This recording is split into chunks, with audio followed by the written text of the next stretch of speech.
Good evening. Welcome to the Kingdom Cultural Center. And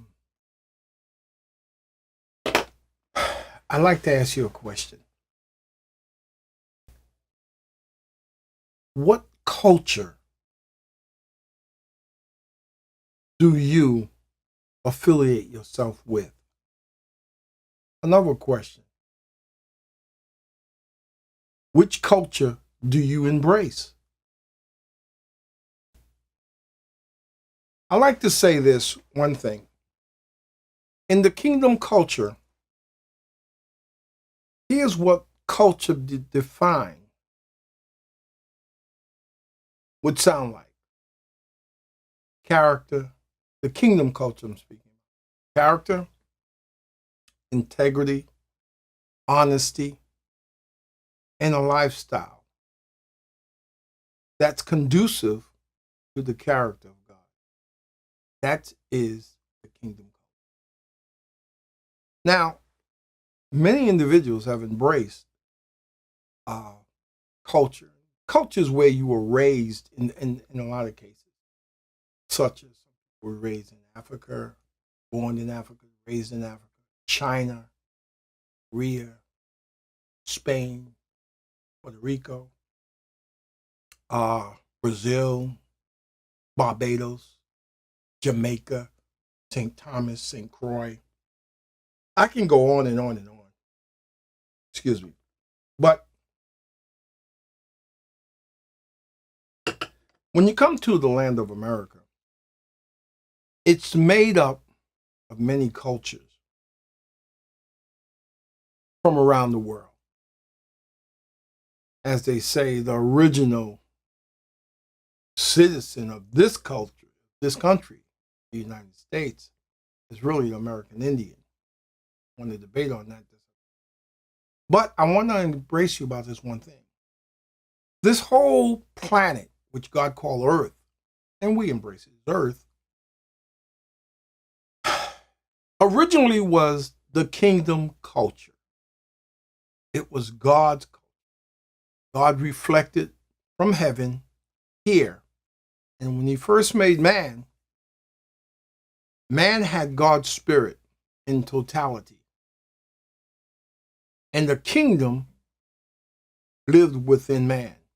Now, what do you mean? What do I mean by that? I mean that rules, principles, character, all was housed in his body. God lived in man.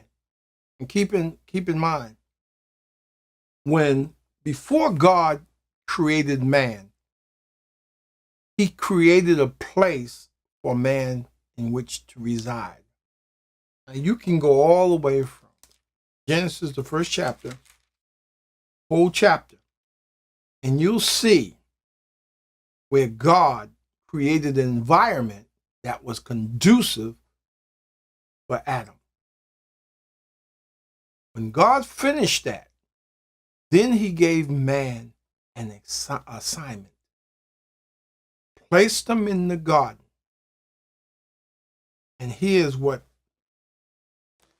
was the process. Let's go turn to Genesis, the first chapter, and the 28th verse.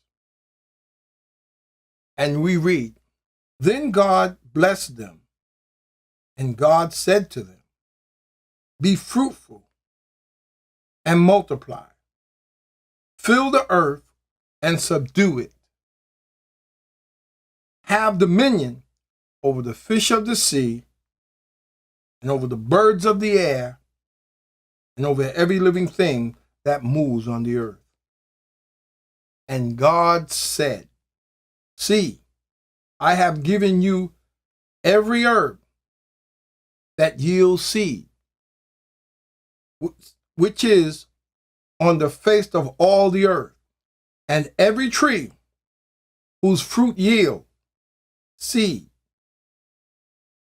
To you it shall be for food. I want you to understand something. I just want to pause here. There was no animals killed. No chickens, no ribs, no cows, no fish. The vegetation was for food. The vegetation. Now you can try to do that now. And many of you, there was a book I read years back called Back to Eden. And this book dealt with all the vegetation in the earth. But I want you to keep this one thing in mind. Man's disobedience entailed corruption. That's what happened. Man's disobedience, put it in one word, sin, which is disobedient to God, entailed corruption. So that's where we start eating. From that point on, man sinned. The process was about killing animals and everything else. Of course, man was on the out with God. What got man on the out with God? His disobedience, which is unrighteousness in the presence of God. Now, I'm going this route because I want you to understand that it's not about a religion. It's about a king. God is king. He's the creator. He's our source of the earth. So he made earth. He created the earth and made it. He spoke everything into existence. That's why, number one, you should be very careful about what you say and how you say it. Be careful how you speak to others and how you address others, because words can offend. And our parents, for those of you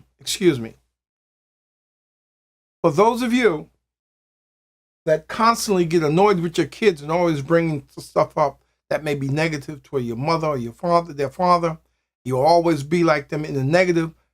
Control yourself in that aspect, because words hurt.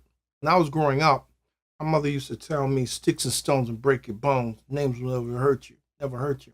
But that wasn't true. That isn't true. If you hear it, it will permeate.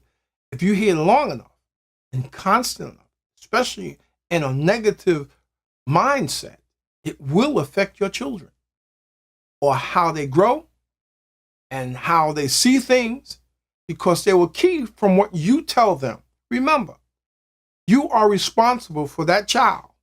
When that child was a seed and he grew up, you are responsible. Fathers, don't abandon your children. Mothers, be there.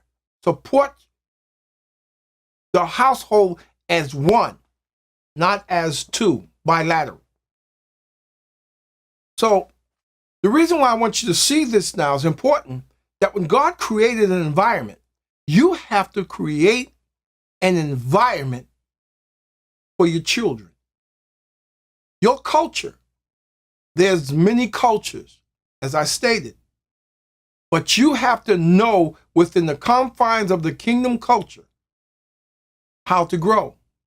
The only way you're going to do that is by studying his word. Remember, when you look at it from the mindset as a king on his throne, the view comes about, he speaks and you obey. That's what it's all about. Whatever God says, whatever the king says, you have to obey that and you'll be in good standing. Now, let me give you an example of this. First of all, let me read on. I want to continue on reading. Now, God gave him command. Every fruit of all the trees you could eat except one. And that was a command. That was the king's order.